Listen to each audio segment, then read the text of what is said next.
you know there was a college Christmas party tonight? NFI, me and you. Not fucking invited. You alright? Yeah, I've got a flat tire. Take my bike. Hey, that is so kind. Thank you. I'm sorry I don't know your name. I'm Felix. Oliver. Oliver. Oliver, I love you. I love you. All right, cheers, Ollie. My parents, they've got problems. What kind of? What do you mean problems? I don't think I'll ever go home again. Well, why don't you come home with me? Come to Saltburn. Mr. Quick. Wow. And here he is now. Oh, what beautiful eyes. Oh, how wonderful. Yeah, I told you he wasn't a minger. Oh, but darling, you're kind about everyone. You can't be trusted. I had them hang up an old school dinner jacket. We dressed for dinner here. Dressed for dinner? Yeah, it was like black tie. I think I like you even more than last year's one. You're so, So what? real. Can't have been easy for Venetia. With you being a mother. Why? Now it's time to take things up a notch. Shawty had them apple bottom jeans, boots with the fur. This place? You know, it's not for you. Lots of people get lost in Saltburn. Oh, that's just giving me goosebumps. Look, Pamela. Oh, no. I think you're a moth. Quiet, harmless, drawn to shiny things. What have you done? I just thought that maybe I could help. You're not leaving us. You're not leaving Saltburn.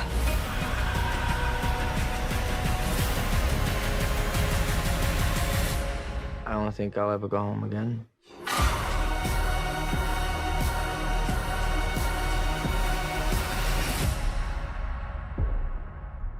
Murder on the podcast. You better not kill the groove. Hey, hey, hey. Welcome to the periodic table of awesome. How is everyone? I feel like this is one of those ones where everybody comes to it and goes, yeah, it's like, how's this? I'm good. Yeah, I'm good. I enjoyed starting this podcast, watching the trailer, and brought back a flood of memories. Now I'm still processing some things, and that's okay. You're allowed to do that. But yeah, well, this is slightly different, but kind of fun. Yes. Yes. Yeah. Different, completely deranged, like on purpose. Yeah. Ways we could describe it. Is it a horror movie? Kinda. No.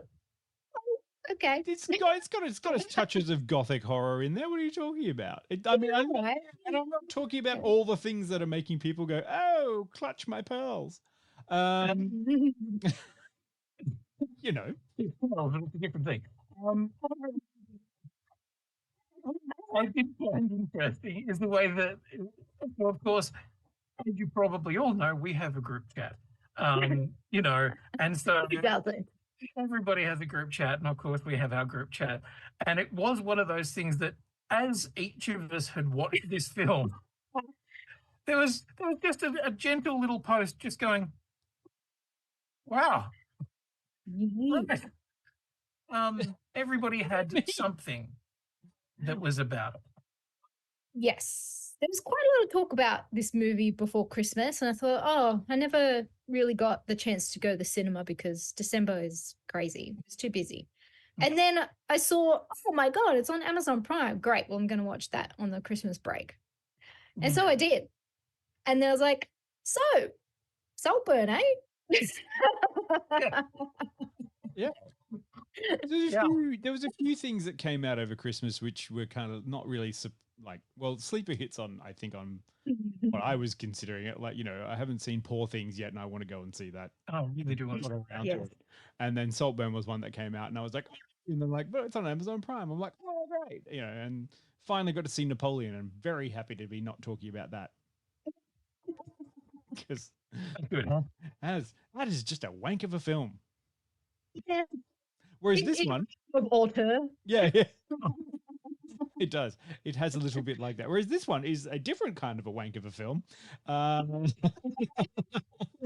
Yeah, dirty little wank. A cheeky, See, cheeky I one. remember this one watching listening to a review show on BBC's Kermode and Mayo. I listen to them all the time and have for many, many years. And this was the one that they talked about. But they did that thing which we're kind of doing as well, where you talk around a thing. Yeah. And you talk around and around and around and around and around. And then at one point, like suddenly somebody said something and I just went, what? And I was like, oh, okay, I think I need to know what this film's about, because what I think you just said is something that I wasn't prepared for. And yes. What was that? Are you going to reveal what that was? Oh, you will. Look, I don't know whether it's... Yeah, like is it a spoiler? There's a difficult... I don't know. There's a difficult... Well, it didn't spoil the movie for you, obviously, if you went and watched it. No, I certainly didn't spoil it, but whether or not, like, I mean, it was one of those moments that is definitely a moment in this film that makes you go, wow, okay, right, here we go. But there are quite a few others of those. So, yeah. I mean, oh, look, Karina hasn't done the homework. No one has done the homework. The The only person we've got left is Casper. Have you done the homework? Did anyone do the homework on this? Because it's very difficult to have a conversation about this film unless you've seen the film, and I don't want to give it away to anyone who may go and watch it. So the first half is going to have to be about explaining to people why they should be challenging themselves to go and watch this without giving away some of the stuff that goes on within this. So difficult for us. Very short opening act of this podcast and go into spoilers very quickly. I mean, what is encouraging is that our friends on the stream are treating this as what it is, which is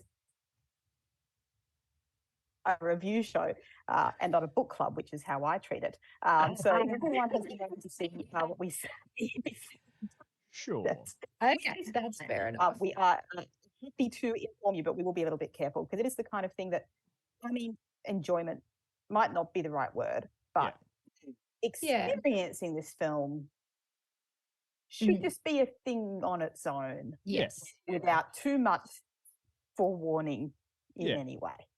Yeah, it's one of those ones where, you know, if it's one of those ones that has a zeitgeist behind it, so things come out about it and then people talk about specific things. But I feel that there's more than one thing that goes on in it, which means that there's still a little bit of, you know, fun behind it to figure out some things. But if we just explain each of the, I'm going to call them 4 pieces within the film that happen that you're like, oh shit. All 4 of them getting spoiled, terrible, not going to have a great time in the film. 1 or 2 which have already probably been spoiled in social media, which I won't recount. Yeah. Fine, because you still got the other 2 to go through. But on top of all of that, apart from the fact that it's in 4:6, great film, loved it, quite fun. Yeah, it's interesting that you mentioned the fact that it's an Academy ratio because, like, after a while, I really didn't pay that much attention to it other than I was like, okay. Because you're worried about the shocks. It's just the shocks. It was just done for attention. But there were quite a few times I thought it was still really beautiful. Yeah. And the choice of that framing, I was like, okay, that's gives you options for different ways of looking at imagery. Yeah. If that's the case, then do you want to do a little synopsis of things to figure out what is Saltburn all about? Should I play some music? I'll try and play a little bit of music in the background. Hopefully that will come through. Now the question is, what kind of shit accent does this deserve? Oh, English. Can you English give talk. give us a bit of a posh twat. Absolute English toff. Okay, I've been watching Lord of the Crown lately, so I'll just yes. No, you go. Okay. Yeah. Oh shit! I've lost it. Fuck. Oh god. It's the wrong fucking window. Oh fuck. Oh shit. A student at Oxford University finds himself drawn into the world of a charming and aristocratic, I like that, aristocratic, classmate who invites him to his eccentric family's sprawling estate for a hot, so hot, incredibly hot, almost hotter than Barbados, summer, never to be forgotten. Yes, this is Saltburn. Yes, yes. Thank you, Elspeth. Oh, I would've- anything for attention. That was just so wonderful and dry, Quinny. Yes. Oh, wow. Dear. I'm very impressed that everybody hasn't done the whole homework, but they're just here anyway because they want to know. Yeah, should you go and They see want to some- know. And it's so bizarre how, like, Dion used the word in the zeitgeist, that it is already, because this has got such a huge cult following and it's really only been out for what, a month and a half, 2 months at the most? Yeah. Yeah, it's crazy how much this is just going off online. There seems to be a group of people, and I'll probably call it now, but it's the girls and the gays that are into the homoerotic nature of this film. Well, and I can understand that because this is a film that is very much talking about attraction and queer attraction, but also so many. It's about beauty and at the same time about extreme ugliness. And I can see why people go, oh, this is, yes, it is divisive. A couple of people in the chat have said, I've heard it's very divisive. Holy shit, it's divisive. Like it's going to have people going, this is beautiful, or no, this is fucked and I hate it. And even within my watching experience of it, I've had people who are like, why the fuck would somebody make that? They're clearly a deranged person who is trying to work through their own fucking kinks and bullshit, to other people going, wow, that's a hell of a thing. So is that person that said those things, have they watched any of the Tarantino films and enjoyed any of them? Because there's a lot of kink in those ones. different kind of kink, though, let's be honest here. Is it though? Quinny thinking. You've got Quinny logging shit from Tarantino films in his head. Yeah, well, I don't remember anyone doing anything quite so kind of graphically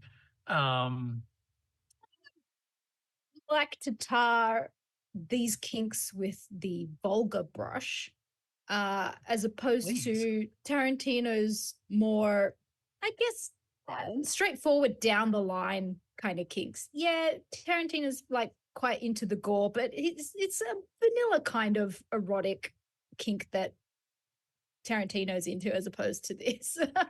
Yeah. But yeah, Dion, no, I would say that in comparison between these two, Tarantino is probably the more vanilla.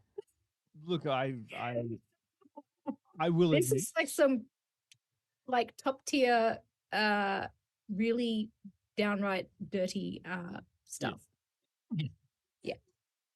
Interesting. Yeah, interesting to say those sorts of things, because like what I really like about Saltburn was it's very challenging for people who have to do a self-reflection if it's causing them discomfort.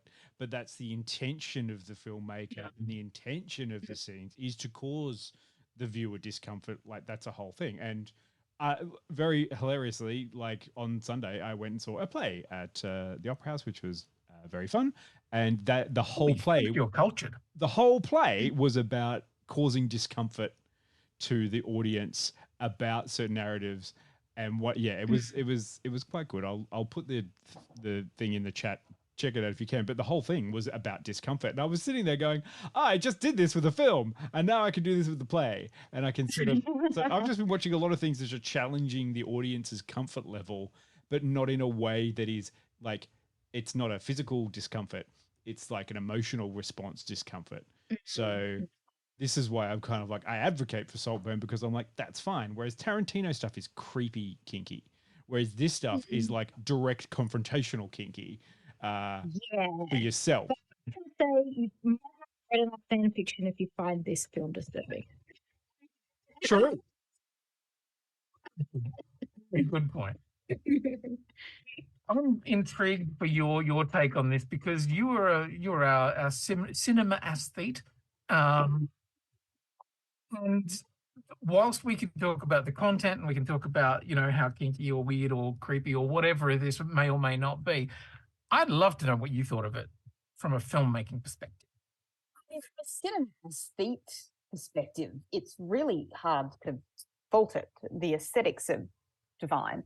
The performances are amazing. It's one of the things I was thinking towards the end of it as I was watching it was it's actually really hard to fault much technically about this film in any way.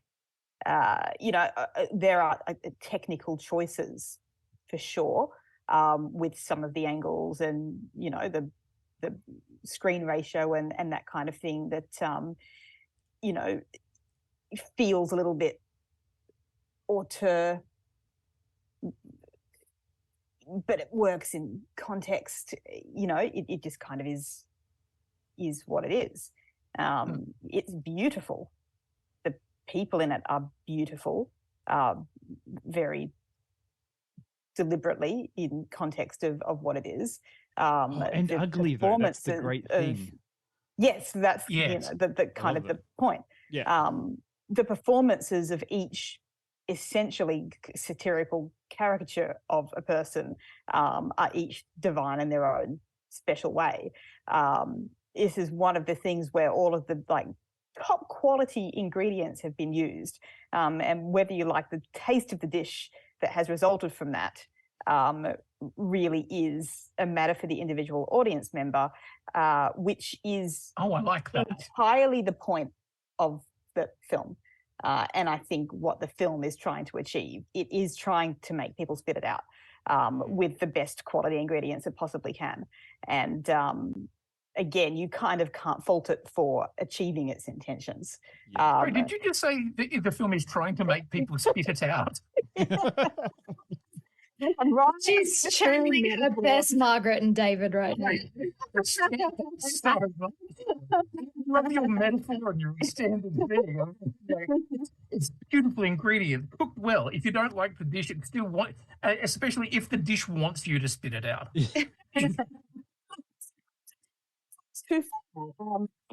Maybe sometimes this film did, but that is the point. I think it is divisive. I think it intends to be divisive, and then you kind of have to say, what did it intend to do? Yes, success. Well done, filmmakers. On the level of technical brilliance and setting out what you received to do. Did you create an enjoyable experience for the audience? Maybe. Again, that's going to depend on the particular audience member. Is cinema always meant to be enjoyable? Not necessarily. Is the plot in any way making sense? No, not at all. Cinema always we've seen Tarantino films. Not necessarily. So, I do see how it's divisive. And it's actually something that's going to be really hard to put a number on. I was thinking that. I love it because there's always going to be someone in the audience during some of those challenging scenes. There's just going to be yeah. But they're going to be looking around going, I mean, no.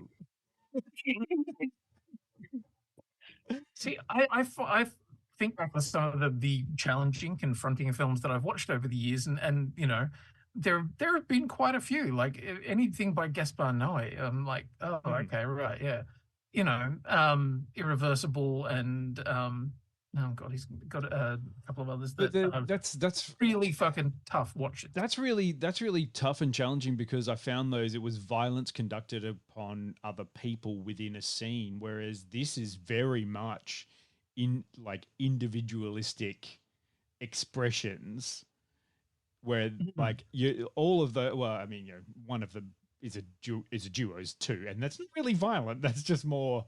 It's just different, but most of them are just kind of oh, this is an individual doing something that they would be doing privately. And I think that notion that the audience has to sit with is this is something that the character is doing alone, thinks they're alone, and that's what they would do alone. And that is the challenging aspect of the audience. Is like, I shouldn't be watching this because this is a private moment with the characters.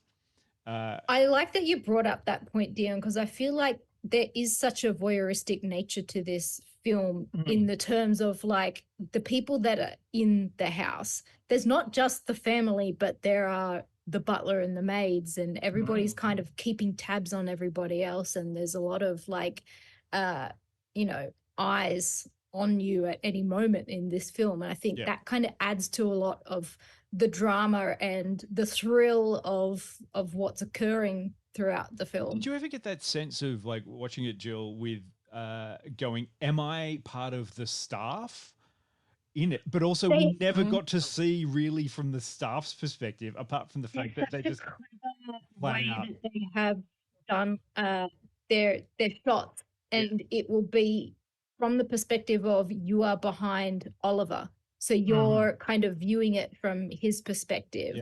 Or then it's kind of like, well, are you somebody that's spying on this moment, or are you supposed to be in his shoes in this moment? And that was a very deliberate choice from the director.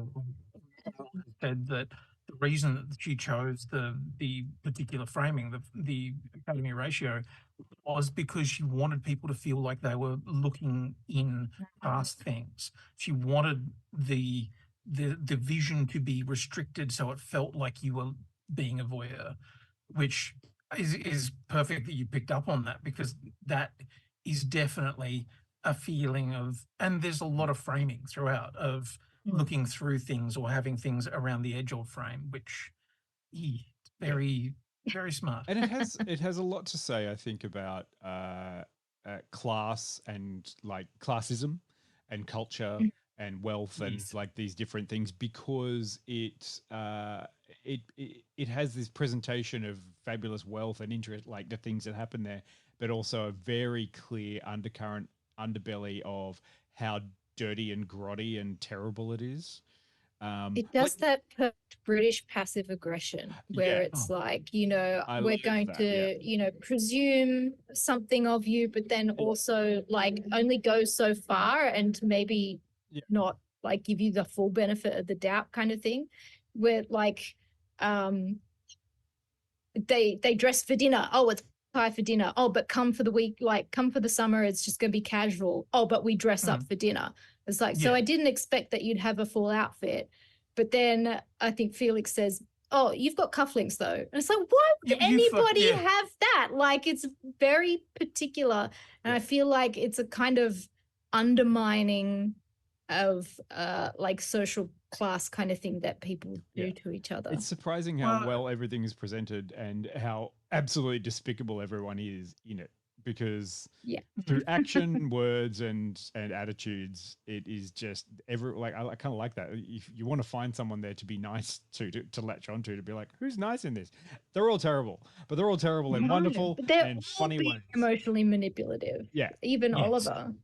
Yes.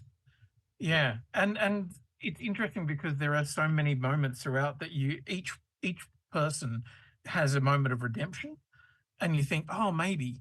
And then each one gets an equally shitty moment of like, oh, you're a piece of shit. And there are some people who you can see who are having fun with it. And, you know, Richard E. Grant is clearly having the time of his life in this film. Exactly. And you, whatever he's doing, you can't help but kind of love the fact that he's just having a fucking great time. But then you go, oh, he's just a sort of foppish idiot character. And then he does something, you go, oh no, you're a piece of shit, aren't you? You're all pieces of shit. This is the burgeoning genre of aren't the rich pieces of shit, let's destroy them. Is this a low key sequel to Withnell and I? And it's just Withnell when he goes home. Maybe there's no one called Morty, but whatever, you know. Getting very difficult to talk about this film. What do you mean? Okay, so you're gonna think about a review soon. Sorry, you got to think about. Shout out to the cast. Cast are fucking amazing. Barry Keoghan is complex, wonderfully complex. And Jacob Elordi, yeah. Oh lordy. What are you talking about? Brisbane boy, yeah. Straight out of Queensland. Yep. This makes so much more sense because I looked at him and I thought, fuck, I feel like I've seen you at every high school thing. Yeah. You know, that tall, good-looking, charming dude. I don't think it was. That makes so much more sense. Considering he went to a private school in Brisbane, I don't think it took too much of a stretch for him to slip straight into Oxford fuckhead. I do like that he got to play with a completely different kind of terrible that he plays within Euphoria. Yeah. You know, it was kind of nice. I sort of kind of bit of range, I guess I wasn't necessarily expecting there. Yep. It's good. Look, I loved Rosamund Pike. She was amazing in it because she's just the funniest thing. Yeah, this was just, she has the best lines. She has the best fucking return to serve of anyone in the entire. It's great. Every time she says something just tiny, you're like, no notes. Yeah, yeah. And there are moments where you're like, oh, God, you're awful. You know, but she's awful in that way of going, oh, I'm being nice. I'm being so magnanimous and so generous and so forth, but not. And yeah, like she thinks she's being so kind and everything like that. But she's got a silver tongue, that's for sure. And anyone looking from an outside perspective just goes, oh, you're terrible. But she thinks she's being kind and being generous. Anyway, great cast. Great cast. Yeah, Kanga asked the question, is it a cathartic hate watch? Oh, no, I don't think not so. Really designed to be in that way, not in the way that, you know, something like The Menu necessarily was. No. It's got a few more notes to it than that. And if you look at Promising Young Woman, you know, for example, I expected that to be a cathartic watch, and it was actually a deeply upsetting watch for me. So it in a similar, maybe less powerful way for me, it's a kind of concept that you go into it thinking that it's going to be fairly straight down one line, and then it confuses the senses a bit. Yeah. Yeah, there's certainly no easy answer to what kind of a film is it. You know, I at different points in time, I've heard people refer to it as well, a lot of people have said it's got a bit of the Talented Mr. Ripley about it, but I was like, it's the Talented Mr. Ripley who's just wearing their kink right on their fucking sleeve. Yeah, only kind of thematically, not stylistically at all. Yeah, no. And Emerald Fennell has said that that's, you know, not really something she was paying it much attention to. It was, there were a lot of other things that she would class more as sort of touch points. Something that was mentioned at one point, and I think it's, I've heard a couple of people talk about it, the idea of the theme of vampirism. Now, this is something that is like, once again, a little hard to talk about, but the idea that who is feeding on who. More like social vampirism, do you mean? Well, and on many levels, like yeah, blood. I mean, yeah. There's an obvious note that we won't give away right now, but no, I mean, I see the point that is there, which is like he's been Oliver has been invited into this world for this summer thing because the family are going to feed on his discomfort, because that's what they like doing. That's their whole sort of thing. They invite someone over during summer, and they've done it, as it's been said in the movie, they've done it all the time. Like, they just have someone in who's interesting, and it's kind of their puppy for the summer, and they feed on that kind of experience and then dump them. That's what they kind of do. And then it comes all the way. Yeah, it's interesting. It's an interesting kind of way to look at it. The more I thought about it, the more I thought there are so many very clever ways of looking at the vampirism idea. And there is one shot that is on the stairs outside at night where I'm like, fuck, it's straight out of Dracula, you know? so many of those things. But yeah, I think we probably have to we have to get to our spoilers. Yeah. Yeah, so you're gonna have to rate it now, Quinny. Oh, fuck. Also, I love the fact, like, I mean, I really enjoy the fact that it's also the film is set at the nostalgia times. Like, I'm going to give this explanation while you're thinking Nostalgia 2007? Exactly, 2006 or 2007, whenever it is. Like, I mean, this is now the nostalgia time. We have to say that obviously the 90s are over, and now we're talking about films that are almost 20 years ago. Because it is almost 20 years ago. And that's when, you know, they're like, oh, look at this old-timey thing where no one had a smartphone yet. Yeah. Really kind of stuff. So interesting. I also reading an interview with Fennell who said that the choice to set it in 2006 or 2007 was specifically because it was an ugly time. Oh, God, Like, yeah. The early 2000s, in terms of fashion, it was terrible. Yeah, if you really wanted something that would make people feel like, oh, God, that's just gross. And looking at the aristocracy who were being just, gross, yuck. And I'm like, wow, when was 2007 just an ugly, gross time? But yeah, apparently. Well, before everyone runs away from the spoilery section, which we won't do till we go to a clip and come back, so you don't need to run off just yet. You can wait. You can wait till and our reviews, our ratings, are never spoilery. They're just numbers. Yeah. Fuck. All right. Go. Okay, straight out of the gate, I'm giving it 80 out of 100 because I really liked the whole kind of filmic experience. You you always have those things nowadays, and it's so fucking annoying when you're sitting there going, oh, is this one that you have to put your phone down to pay attention to? It's more like this one demands your attention, so you don't need to pick your phone up because you want to pick up on all the little things that are going on in there. And everyone on the screen I found really dynamic. Like, all the acting was good because each character had something interesting to say, so you're just going to see where they went.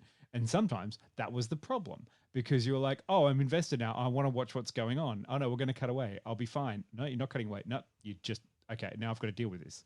Like, that's the kind of film it is. So that's why I kind of went, it's great. You know, like, it's also shot really well. I think it has interesting things to say. And I liked everyone's work on it. So well done. Here's cheers. Time for dinner. Well done. Yeah. Full flap. Yeah. Oh, I can't. Yes, I'm sorry. I'm someone else. I am going to give it an 83.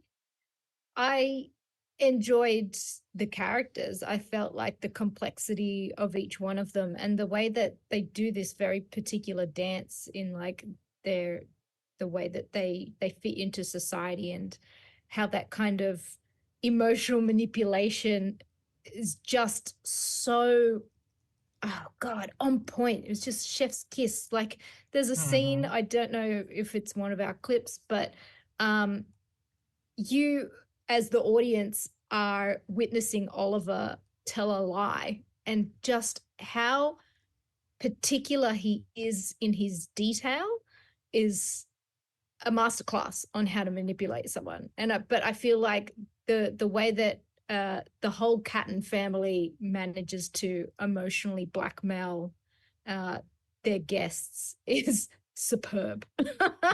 It's also such a beautiful film. So beautifully shot. Hey, do you want to go or shall I? Oh, I mean, I still like. I'm finding it really, really difficult because it's such a experience, and in a way, like I can take the divisiveness and the people who hate it or who think that some scenes in it might be controversy for controversy's sake, which is lazy. I also think that if David Lynch is allowed to play with that stuff and Tarantino are allowed to be played with that with that stuff and called auteurs, why is this particular kind of controversy disallowed in that case? I, as you know, really struggle with things where I don't enjoy I enjoyed the characterizations, but when you're not supposed to like anyone, it's really hard for me to like the show, and that's just, you know, in general for me. So I think I kind of need to switch off the enjoyment meter and rate it on the film student meter, which is that I can get enjoyment out of somebody doing something beautiful with a film that, you know, walks a fun line and plays with the audience in certain ways. And like I said, it essentially, I believe, achieves exactly what it set out to achieve. Whether or not you like it or you like the way it was done is an individual reflection. And I suppose that is cinema, which I do love. So I think as I'm finishing that sentence, I'm like, oh, I think I'm going to have to join Dion on 80. I don't think I can give it less than 80, even though I can't honestly say that I enjoyed watching it in that language. Yeah. I know exactly what you mean. Sorry, Quinny. Oh, yes. It doesn't make any sense. The plot itself, like as a story that's been told, is utterly nonsensical. So, you know. Yeah, I mean, you do get to the end and you kind of think, there's a few but whys. You do have to circumvent that for style, and that is, again, a choice that you make as an audience member in that moment. It's kind of like a haunted house. You don't come out of the haunted house and go, but I don't understand why they were trying to convince us they're ghosts. They're not a real thing. You had a nice time. Disbelief, guys. Yeah. It's a suspension of disbelief. Yeah. A choice that you make. I think what it sets out to do, you're right, Peter, what it sets out to do, it does.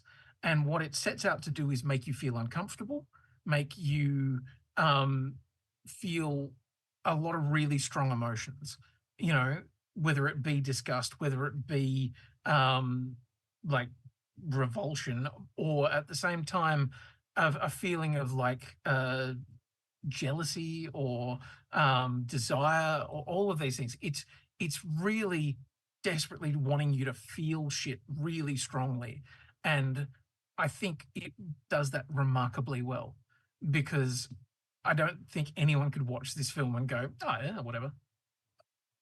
Like, I think you'd have to be a very, very interesting person to have no particular response to this film.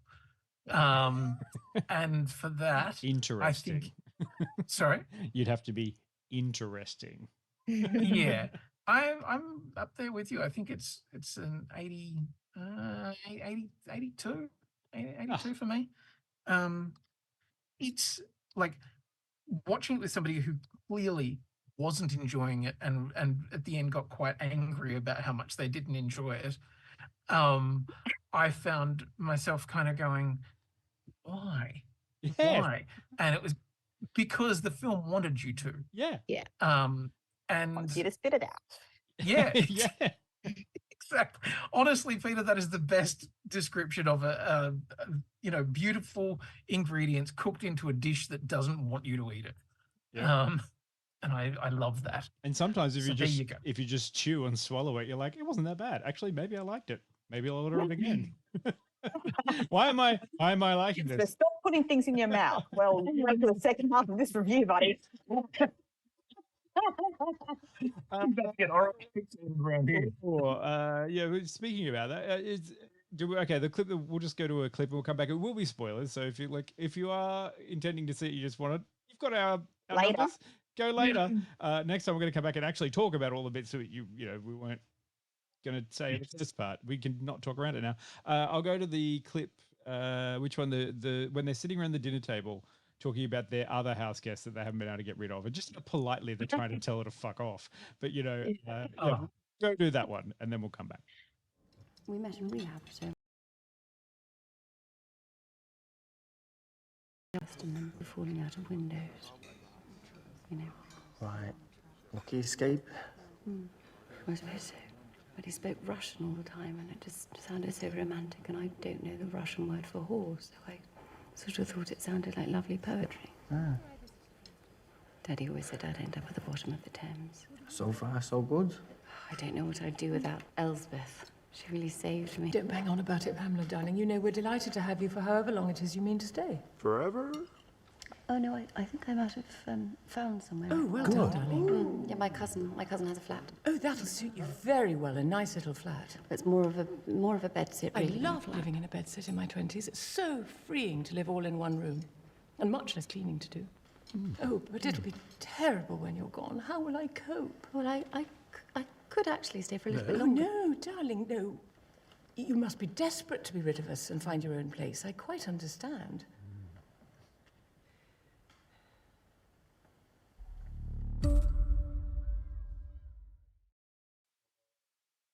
Yeah. Masterclass. Just with you, I could stay a little longer. Oh no, you must No, you mustn't. Not for us. Because we can't actually come right out and say the things that we're thinking. We have to dance around everything. And wait, I haven't put up the spoiler logo yet. Wait, there we go. Spoilers. You have been warned. Now is the spoilery time. It is an incredible caricature of the British upper class. Yeah. Isn't it? Yeah. If I'm like, as okay, so the first I really thought about this film, I'd kind of heard the name and seen it around, but my sister wanted to watch it when we were all at home for Christmas. But she said she had been specifically told, yes, don't watch it around other people, especially not your parents. Right. Because there are a couple of sex scenes in there that are like, whoa. And I was like, yeah, that's interesting. And then I was like, oh, I mean, like, you know, yeah, but like, it's not as bad as I expected it to be. Yeah. See, I had not heard that, but just from like kind of looking at it, I was like, my parents aren't going to watch this. No. Not that, yeah, I don't, I'm kind of glad I didn't watch it with my parents, but I thought that the offending scenes would be a lot stronger. Okay. Than they were. I think, and I think it's more that the thematics is what is freaking people out, and not that it is a particularly strong realization of what is going on.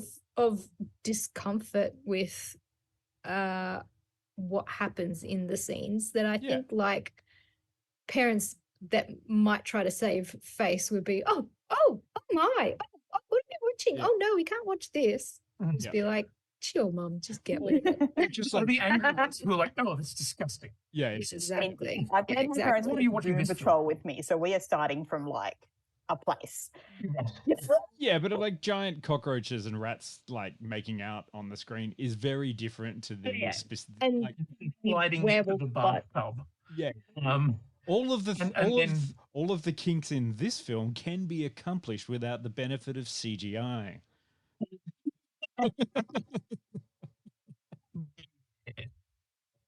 Yeah, and they're shot in such a way as to be deliberately gruesome, which I think is interesting. Like that like you can imply a thing, or you can actually go for broke and go, no, we're going to show you as much as we can. And when there's blood on somebody's mouth, we're going to make it sticky and stringy, and we're going to make sure that it is as viscerally unpleasant as you possibly can. Yeah. And it was an interesting thing to know that, like, all of the bits in there. I think you're right in saying those. Is like it's implied, but the camera doesn't cut away from it. Much like this right now, we're all just desperately trying to avoid the fact that Quinny's frozen, and it's just now you've got nothing to do but just look at him and stare into the unceasing frame that refuses to move, and that's just poor Quinny. He's trapped. He's trapped in his box. Trapped in the Twilight Zone. Sorry. No, I just kept talking. Yeah. So I was like, I'm here. Yeah, you had your robotic voice, so we couldn't even tell what you were saying. So. I've had a few of those with Peta tonight, so it's been a good time. So the yes, divisive bits. Which was the most divisivest bit for you guys? Oh God! Do I just none of it? Come on, None of it. say it. None of it. None of it. None of it. Okay. I was just like, oh, okay. I mean, like I didn't think it was as like No. you know, to be the person that clutchy says as I people don't would. think it's divisive, but it's confrontational. But it's not. Oh no! Think of the children. I'm like, it's not for children. Yeah, exactly. I don't understand who is giving this film out and being like, for kids, yes, we should watch Saltburn. Yeah, I mean, girls having sex on their period is nothing new. I mean, just because we're showing what happens and what it looks like, oh my God. Watching someone suck up the bathwater after someone else has jacked off into it is a very regular occurrence. I was actually more disgusted. Yeah. Yeah. It's sink. Thinking about the cum, I'm thinking about the dirt. And the soap. Sure, it's gross, but like, whatever. Fucking a grave? Who cares? Quinny's just having a robot voice. Like, yeah. It's just dirt. Oh, fucking sorry. Yeah, but that's just gonna have to clean your little hole. It just came like, the grave kind of one was like, well, that's just necromancer things. Silly little necromancer thing. Yeah, this is just what. Like my thing with that was like, oh, now you're going to be dirty in awkward places. Like, yeah, it you're wasn't really even, going to have to. It's like, oh, like now you're going to have a shower. Like that's inconvenient, if anything. Yeah. Like, but I love the fact places you don't want to. And I found that one interesting because that was the one that like just kept not cutting away. It's like, you know, it was like, oh, he's lying on the grave. He's taking his shirt off on the grave. He's taking his pants off on the grave. Oh, okay. Okay. He's still, that's good. He's definitely fucking that grave. Yeah. Yeah. I do have to appreciate the luxuriously self-absorbed long take though. Including the ending.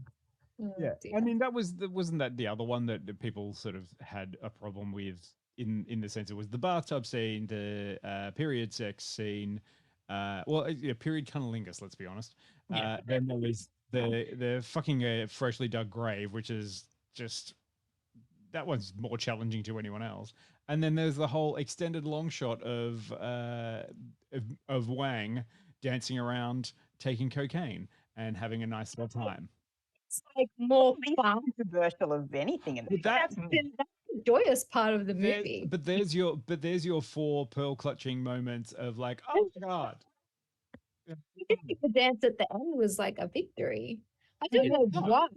The end is kind of reminiscent of like Roman statues. Like it's, yeah, it's quite cast in know how terms of like the nudity. It's just like it's incidental nudity is what it is. It's like, but also that's can we talk about this now in spoilers?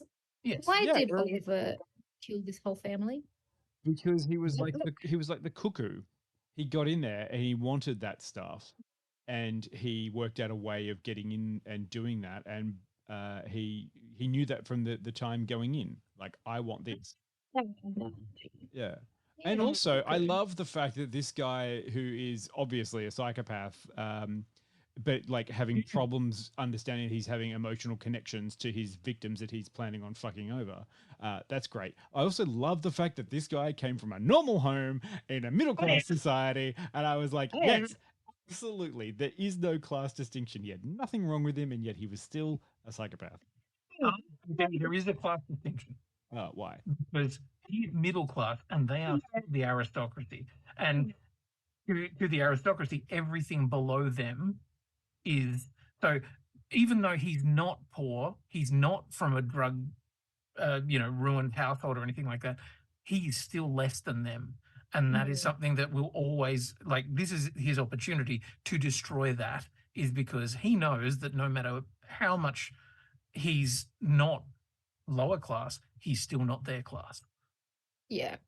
I think like even normal people can still feel like socially isolated from their peers and undergo parasocial relationships. And I feel like that's probably partly what's happening in this movie, is that Oliver is having a parasocial relationship, which he then manages to like insert himself into and dismantle, which is it. I find it utterly fascinating.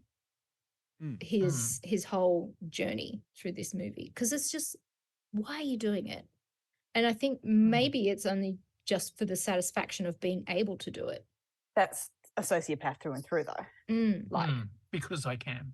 And after he got that house, he would have had to move on to doing something else like that. Like that's the only thing that sustains them, is actually causing pain. And in that way, it was kind of also kind of a decent portrait of a sociopath. But you know, it was also why I couldn't possibly enjoy the film, because you can't like anyone. You know, like, and that's to go back to that kind of, you know, earlier question of like, is it cathartic? Like, yes, like an eat the rich narrative could have been cathartic, but it's being perpetrated by also such a deeply unlikable sociopathic character that it's really kind of not cathartic. It does on a ideological level just feel icky all the way through.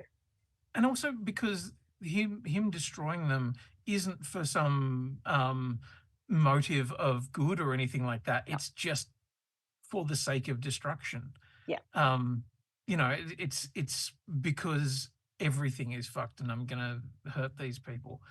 So there's a character in there that I find fascinating, because throughout the whole thing you really hate them. So Farley Start. Right. Yeah. You know, who is also not of that class level. He, you know, he's around it. He knows that he could be in it forever, and holds on to it tightly, but is also not of old money, and therefore can lose everything. And they were very quick to push him out as well, once they kind of discovered that he wasn't on their level anymore. Yeah. Actually, I do have a question about that. And this is something that was one shot that kind of confused me a little bit. So at one point, we see Oliver punch through a piece of glass, like wraps his hand up, punches through a piece of glass. And then... it was the mirror, wasn't it? The mirror. Okay, it was a mirror. Yeah. So in the next morning, we see him looking at the mirror, and it's been fixed. Yes. So my question is there a complicity within the wait staff, the serving staff of the house to protect him? Because I thought that part of what he was doing was smashing through something so he could steal something to frame Farley. Oh, no, it was just a mirror. See, this is where I got confused. But here's the other thing. Did he actually do that, or was that just his or, you know, was that real? Because he's looking at it going, hang on, has it been replaced? That was my thought too. Like when the next day and he sees the mirror, I was like, well, wait, did that happen or not? Like, is he having a break, a psychotic break right now? Or are the wait staff that, you know, stiff upper lip orientated, that they're like, well, let's just sweep this under the rug. Nobody needs to know that this little blip happened and we'll just cover it up. Like, it could go either way. I assume the second, but we are dealing with a fairly unreliable narrator, so yeah. I mean, I love the idea of both, in the sense that one goes to explain his like psychopathic attitude towards what's going on and his conflicted emotions about having emotional responses to the people that he's literally murdering, or putting them into a state where they will be murdered, all that kind of shit. Or the other thing, which is like, literally, this is how the aristocracy run. Everyone makes up and covers for their bad behavior, and that's what makes them the aristocracy. They can't do anything wrong because no one will say shit. Yeah. And either way, both great. They both serve the narrative of the film. But what I just find interesting, there was a point where when Oliver was told, go, I'll pay you out, fuck off. The way that the house staff saw him off, made me kind of go, hang on, this is almost like a procession of him being sort of said goodbye to by the staff. And I was like, it was a great. That then made me think, are they covering for him? Is this some kind of? I didn't take it as a procession. I love the way that when he arrived through the front gate. There were he had to go through that. Everyone treated him badly, but they still put him through the front door.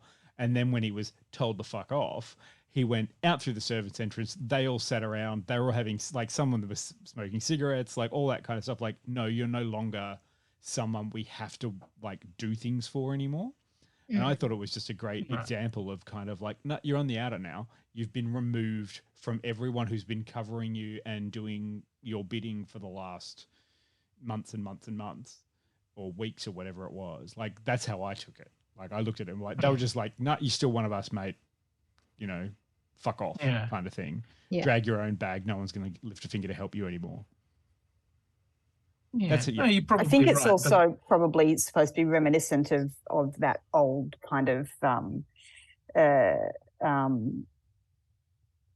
I guess, tradition in aristocratic houses with staff that, when the home owner arrives, the staff is there, standing in formation to kind of greet them.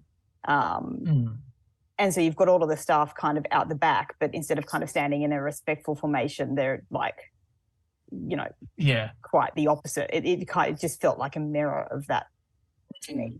Of those images of, the staff and the household, standing to see off the family or to, welcome the family back to the big house. No, I think you're probably right. It sort of stuck in my head as a really interesting image. And combined with that thing of the mirror, I was just like, what are we saying here? I may have gotten a thing kind of confused in there, but also that then ties in once again with the theme of vampirism, and the idea that you have to invite a vampire into your home.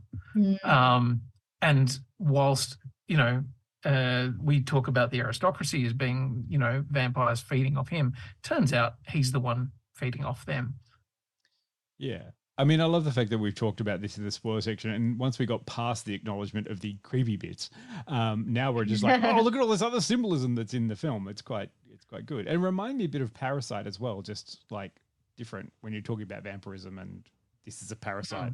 Even the South Korean Parasite film got some similarities into that too. I did also the horns. The horns were a really striking image because when you're looking at the horn god, the fairy king type thing, or a pan or a satyr or something like that. The imagery that goes along with it, you're like, oh wow, yeah, right. We're really not holding back here. Yeah, I liked definitely something I would have very much enjoyed writing an essay on. When I was a over enthusiastic film student that loved to read into shit a lot. Yeah, I did like seeing a lot of the visual language using to explain things there were lots of vomit in this film and a lot of things which is Saltburn is a wonderful, beautiful, majestic sort of country house, but it is full of trash and people are trashing it, and the way they're treating it or how they're existing in those spaces is actually indicative of the kind of people they actually are. There's a lot of metaphor in there that I was kind of watching going, this is great. This is showing it all up. It's supposed to be, fancy aristocracy, but they're all just trash people and they treat it badly because they can and they've grown up with it and they don't have any consequences. So interesting, Yeah. One thing that just nearly completely broke my suspension of disbelief, because that is ridiculous. Because it was dinner time, Peter. That deranged lunch thing was amazing. But yeah, that's the one thing that I was like, no, seriously, nobody's going to ask any questions about any of this. Come on, they're the British aristocracy. Of course, people are going to ask questions. Yeah, but I mean, it's also interesting the way they did it because it's like, nothing, like they continue on. They've got their routines, they've got the way that they deal with things and what people will think of them for doing the things that they do. And this was a disruption that they couldn't psychologically handle. So it was just very interesting, like to watch it play out, like completely unfathomable. Wouldn't have gone that way. But I also like that if they choose to divorce themselves from it, they can, because that's part of them being the aristocracy. They don't have to, the police want to talk to you. Not going to. Yeah. End of story. Go and have lunch. Yes. He died of drug overdose. You do outside. Don't talk. Yeah. All that kind of thing. And it's just. There was a line that I loved, and it was such a fucking throwaway line, and it made me so, like, I think it said so much about Elspeth's character. Talking about her friend who Pamela, thank you. I'm like, who was shacked up with a Russian oligarch of some description or something like that. She had a Russian boyfriend. Yeah, and all this talk about people falling out of windows and so forth, and then when the whole thing of her saying, her having seemingly committed suicide, as an aside, as a tiny little line in the background, oh, she'd do anything for attention. I was like, oh, ow, but perfect. Ugh, yes. Anyway. So, should people go and watch it? Yeah. Yeah. I say get out there and do it. If our review hasn't convinced you to at least give it a look, then it's probably not for you. I just think it's entirely fascinating study on human beings. I say what they're capable of. New year, new you. Give Saltburn a crack in January and see how you go. How's that sound? Before it wins all the awards and everybody else is talking about it, because it is like getting a lot of award buzz. Oh yeah, but it's getting award buzz, but that's so far away because it won't hit the Oscar season, will it? It's not within. Is it within the bounds to go through it now? Oh shit! Actually, I'm not sure. Yeah, I don't know. Oh, okay. It might still go through. Well, it's only if it wins another bloody BAFTA. That's all that really matters. As long as Jeremy Irons gives you a BAFTA for it, that's all you need to worry about. The British Film Award for being absolutely British. Oh dear. What are we doing next week? Okay. I have to.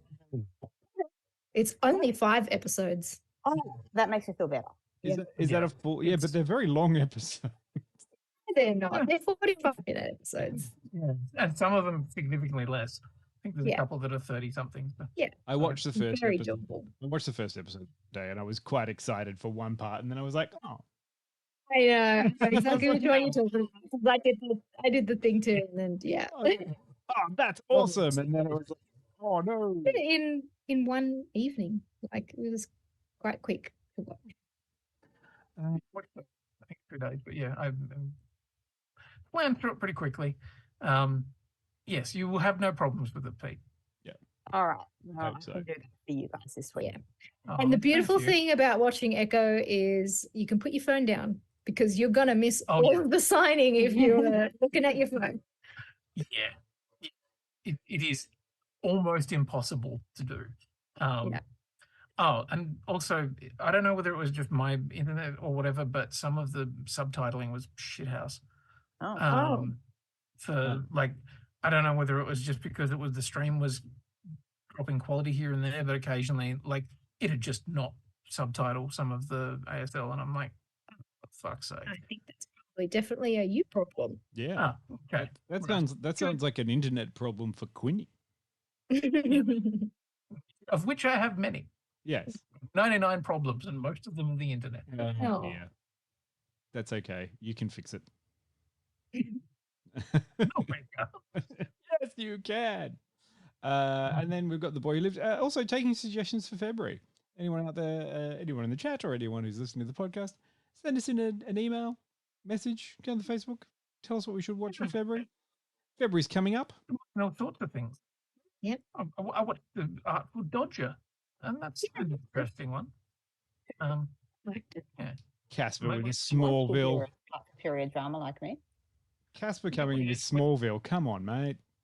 I mean, look, he does get to have a pick.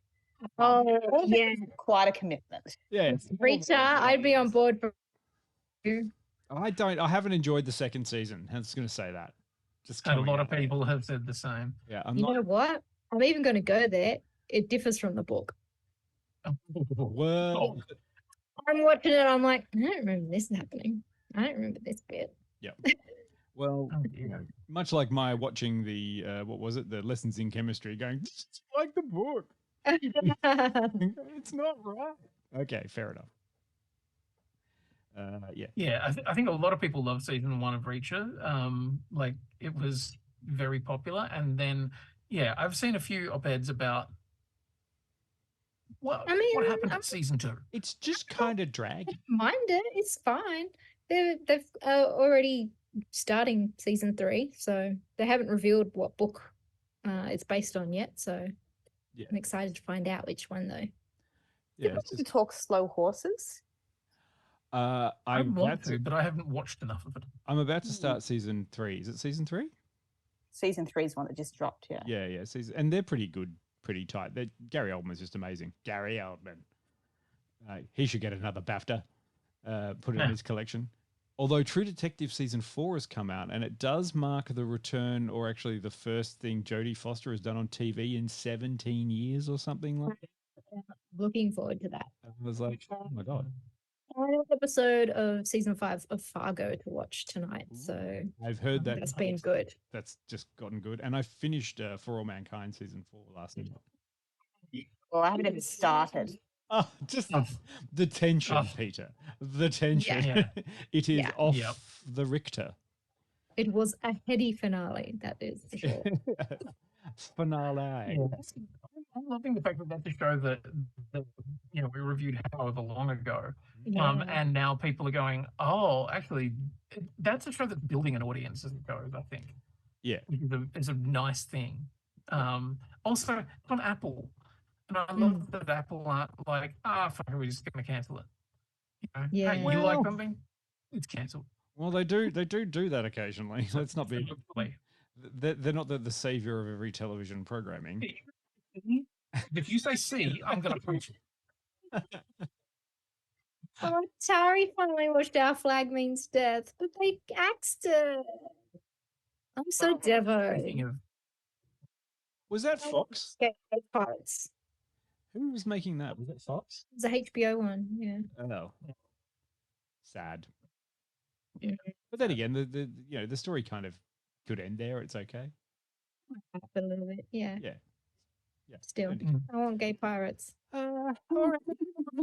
Rest of the week, go and if you need to talk to your therapist about what you felt around Saltburn, great, go do it. I managed to work my own shit out, as it were. Yeah. I think yeah. Go and make up your own mind. Whatever anyone else says, you kind of have to make up your own mind on it. Yeah. All right, everyone. We'll see you next week. I believe anyone around that we can see anyone around. We're going to raid Barjo, shall we? Hey. Okay. Thanks, everyone. And we'll obviously there's the definite Sophia Lee Spexter playing us out as we go. So of course. See you next week. Bye.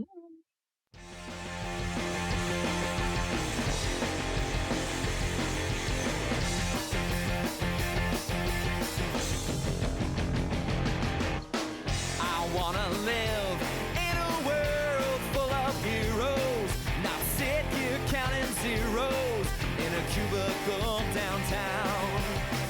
I wanna look out my window, see 'em flying, and swing across the horizon as I cheer 'em on so proud. Deep-powered girl, keep staring at her face, and call Colossus and have him teach me ways, and then we'd exercise. civilized, I'd be one of the guys. Martial arts from iron fist and wall, I'll dance her up and teach her all my songs. Oh, I wanna live in a world full of heroes, not cooking up these heroes at my parents' restaurant now. I wanna yell out Avengers assemble, not order up for Ethel. Yeah, we're out of cheeky now. Date Emma Frost and have her read my mind, or Magdalena, her artifacts I find, and then we catch a symphony. It'll just be her and me. Call Bucky Barnes and arm wrestle for hours.